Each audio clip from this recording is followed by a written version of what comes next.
ಕಾರ್ಮಿಕ ಇಲಾಖೆಯ ಸ್ಪಷ್ಟ ನಿರ್ದೇಶನವಿದ್ದರೂ ಸಹ ಪ್ರಸ್ತುತ ನಿರ್ದೇಶಕರಾದ ಶ್ರೀಮತಿ ಡಾಕ್ಟರ್ BL ಸುಜಾತಾ ರಾಥೋಡ್ ಇವರು ಅಧಿಕಾರ ವಹಿಸಿಕೊಂಡ ಮೇಲೆ ವರ್ಕ್ ಪ್ಲಾನ್ ಮೆಥಡಾಲಜಿ ಡೆಮಾನ್ಸ್ಟ್ರೇಷನ್ ಅಂಕಗಳನ್ನು ಹೆಚ್ಚಿಗೆ ನಿಗದಿಪಡಿಸಿಕೊಂಡು ಟೆಂಡರ್ದಾರರಿಗೆ ಈ ಮಾನದಂಡಕ್ಕೆ ಹೆಚ್ಚು ಅಥವಾ ಕಡಿಮೆ ಅಂಕಗಳನ್ನು ಮಾಡಿ ಇವರದೇ ಆದಂಥ QCBS ಪದ್ಧತಿಯಲ್ಲಿ L1 ಟೆಂಡರ್ದಾರರನ್ನು ಆಯ್ಕೆ ಮಾಡ್ತಾ ಇರೋದು ಅಧಿಕಾರಿಗಳು ನಡೆಸುತ್ತಿರುವ ಭ್ರಷ್ಟಾಚಾರಕ್ಕೆ ಸಾಕ್ಷಿಯಾಗಿದೆ.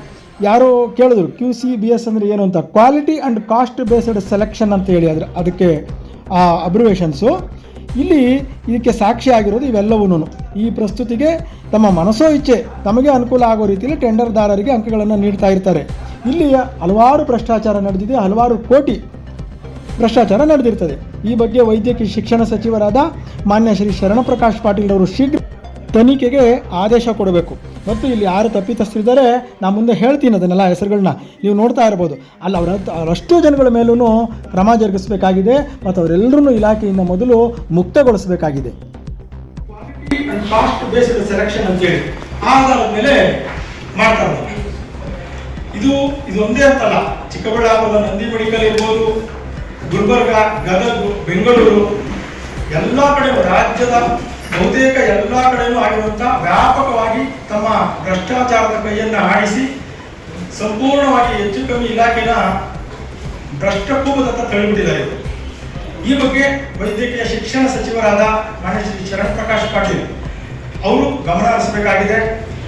ಮತ್ತು ಡಾಕ್ಟರ್ ಶ್ರೀಮತಿ BL ಸುಜಾತಾ ರಾಥೋಡ್ ಹಾಗೂ ವೈದ್ಯಕೀಯ ಶಿಕ್ಷಣ ಇಲಾಖೆಯ ಸರ್ಕಾರದ ಅಧೀನ ಕಾರ್ಯದರ್ಶಿ 2 ಶಿವಲಿಂಗ್ ಪ್ರಭು ವಾಲಿ, ಸರ್ಕಾರದ ಅಧೀನ ಕಾರ್ಯದರ್ಶಿ 1 ಬಾಲಪ್ಪ, ಜಂಟಿ ಕಾರ್ಯದರ್ಶಿಗಳಾದ ವೆಂಕಟೇಶ್ ಮೂರ್ತಿ, ಅಮಾನತಿನಲ್ಲಿರುವ ಅಧೀನ ಕಾರ್ಯದರ್ಶಿ ಮಂಜುನಾಥ್ ಹಾಗೂ KSNC ರಿಜಿಸ್ಟ್ರಾರ್ ಮಲ್ಲು ಮತ್ತು ಕರ್ನಾಟಕ ರಾಜ್ಯ ಶುಶ್ರೂಷಾ ಪರೀಕ್ಷಾ ಮಂಡಳಿಯ ಮಡಿವಾಳಪ್ಪ ನಾಗರಹಳ್ಳಿ, ಪ್ಯಾರಾಮೆಡಿಕಲ್ ಬೋರ್ಡ್ನ ವಿಶೇಷಾಧಿಕಾರಿ ಡಾಕ್ಟರ್ ವಿಜಯಕುಮಾರ್, ಕಸ್ಟೋಡಿಯನ್ ಶರತ್ ಕುಮಾರ್, ಸಚಿವರ ಆಪ್ತ ಸಹಾಯಕ ಕೃಷ್ಣೇಗೌಡ, ಗುಲ್ಬರ್ಗದ ಆನಂದ್ ಪೂಜಾರಿ, ಆಡಳಿತ ಅಧಿಕಾರಿ ಶಿವಾನಂದ ಕರಾಳೆ ಇವರೆಲ್ಲರ ವಿರುದ್ಧ ತನಿಖೆ ಆಗಬೇಕಾಗಿದೆ.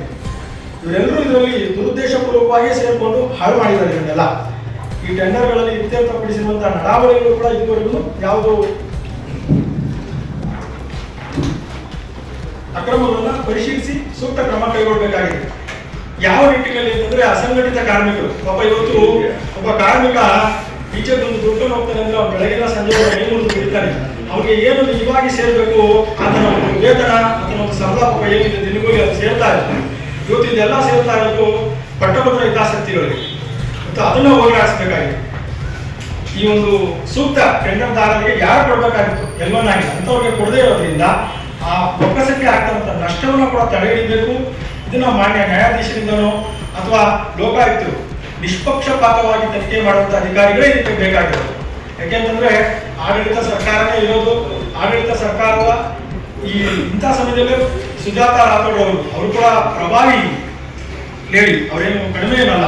ಅಂಥವ್ರು ಕೂಡ ತನಿಖೆ ಆಗಬೇಕು ಮತ್ತು ವಿಚಾರಣೆ ಆಗಬೇಕು ಅಂತಂದ್ರೆ ತುಂಬಾ ದೊಡ್ಡ ವಿಚಾರಣೆ ಇದೆ. ಅಷ್ಟೊಂದು ಸುಲಭ ಆಗಲ್ಲ. ಯಾಕೆಂದ್ರೆ ಅವರು ರಾಜಕೀಯವಾಗಿ ಕೂಡ ಪ್ರಬಲವಾಗಿದ್ದಾರೆ.